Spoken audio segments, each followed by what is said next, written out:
Welcome to this video where in today's video, I'm going to give you my review of the Garmin Force Trolling Motor. So stick around.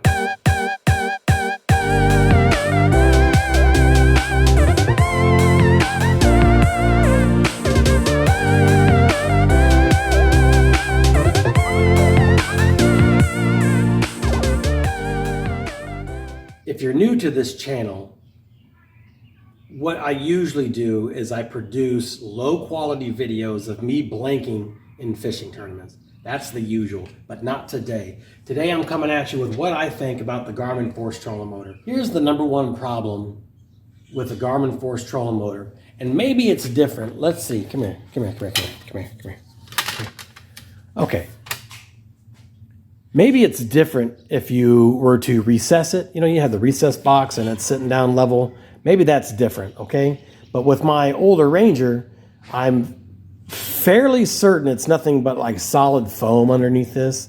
And so if I were to try and cut out a box, I would have to figure out how to get the foam out.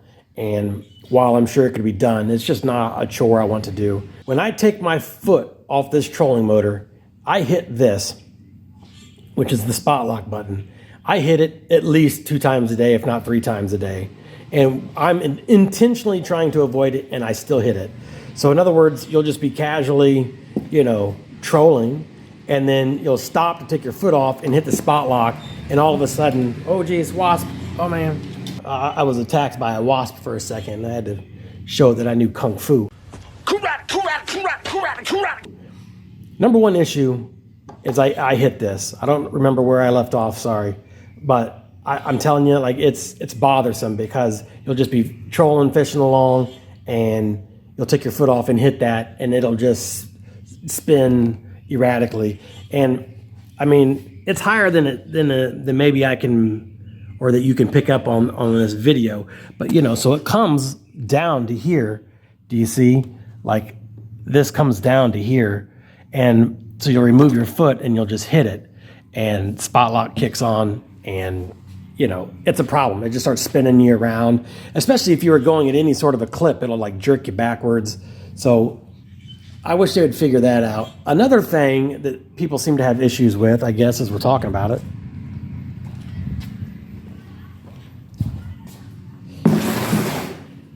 is this servo collar will come loose.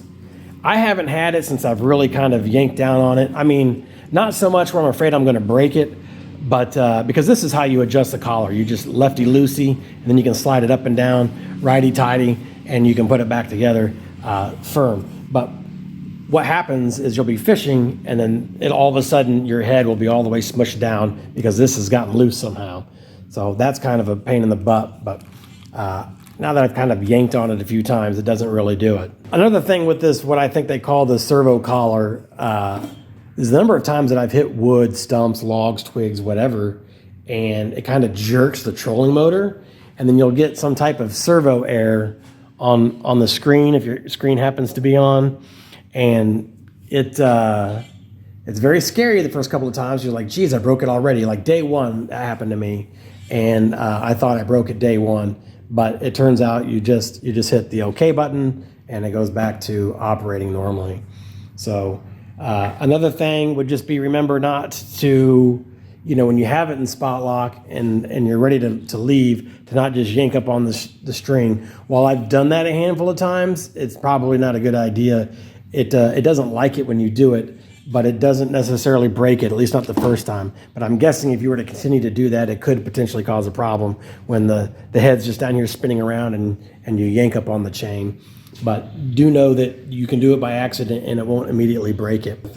So I really started off very fragile. I'm not kidding. Like I was easing around and I was taking it very careful. I was afraid to go shallow.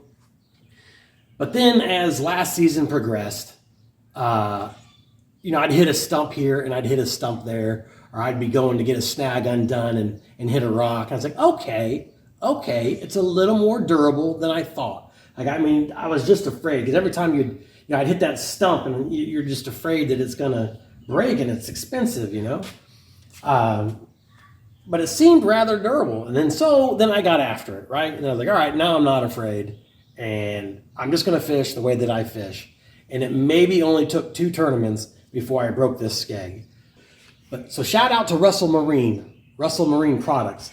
I called the company, and the guy that answered the phone took the time to talk me through a $25 part, you know. I asked them if they came with these little screws, and they did. He did not, he was unaware of that. So if you happen to be watching, whatever your name was, A, thanks for helping. B, they do come with the little screws. Now, the screws did not come out when I originally broke this, but what I did in the meantime, where I fished a couple of tournaments before I replaced this, is I fabricated my own. I took a couple of L brackets, right? So L brackets that came off, and I put some little thick piece of wood on there, and I just kind of carved a little dorsal fin and made my own skeg, if you will. And it works until it didn't.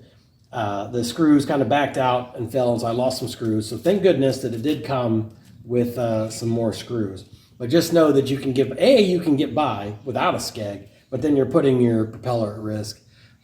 B, you can fabricate your own little skeg. Like I said, it cost me like a couple of bucks. I used a piece of scrap wood, particle board even, and 2 L brackets, and went to town with it. So because I got my new skeg, you can see that this one's missing. Here's where the old one was, and anyway, this is not the same. They must have re-engineered it. So we're going to start with that. I don't know that I like the re-engineering, because as I see that it's going to go on, I mean, I thought first I got the wrong part, and who knows, maybe I did, but it looks like it's going to fit. But it's flush with the length of the propeller on the trolling motor, and I don't like that, because the one that they originally had came out a little bit longer, and as you can see, I clearly need that protection for this blade, because the propeller is like a $70 part, give or take. Like, I don't have it memorized, and I think this one was $25. So I could break this thing 3 times before I want to break this. You know what I mean? Clearly, I'm fishing irresponsibly, let's say. But let me show you what I've done with some of my old Motor Guide propellers. Here, hold on. Excuse the mess. I took the kids pond fishing the other day with some frogs. Anyway, so if you don't have backup propellers in your boat, you haven't been fishing long enough. Like, you just don't have that life experience, because trust me, it's going to happen. Here's an old Motor Guide blade. And what I've done is I basically bore out the middle. I took this biggest drill bit that I had, and I just kind of made it bigger. And so it does fit. If I were to take this off, I'm not going to show you, you're just going to have to trust me. But this fits on it. It doesn't seal here, but this isn't some sort of watertight barrier, at least that I'm aware of. I think the seal's on the inside. Let's jump to power. Man, I'm only an 18-foot Ranger. I think I was in the 4s, almost 5 miles an hour. I don't remember what it was, but I remember it was fast. Full power, and I'm only using 224 volt, 212. So I'm running 24 31 series, I think, batteries, and I would say that's the minimum, man. If you're going to get this trolling motor and you can afford it, you should probably go, a 36 volt lithium is, if you can swing it. That's probably what you should do. But I couldn't imagine. So just with my 224s, my 212s, 24 volt, I'm telling you, I'm doing 5 miles an hour. I'm telling you, like, it moves. So I just ask that you stay tuned. You'll subscribe, right? Subscribe, because you'll learn to enjoy watching me catch 0 fish. It's fun. It's fun for everybody. It's fun for all involved. I'm just kidding. I usually catch giants like this.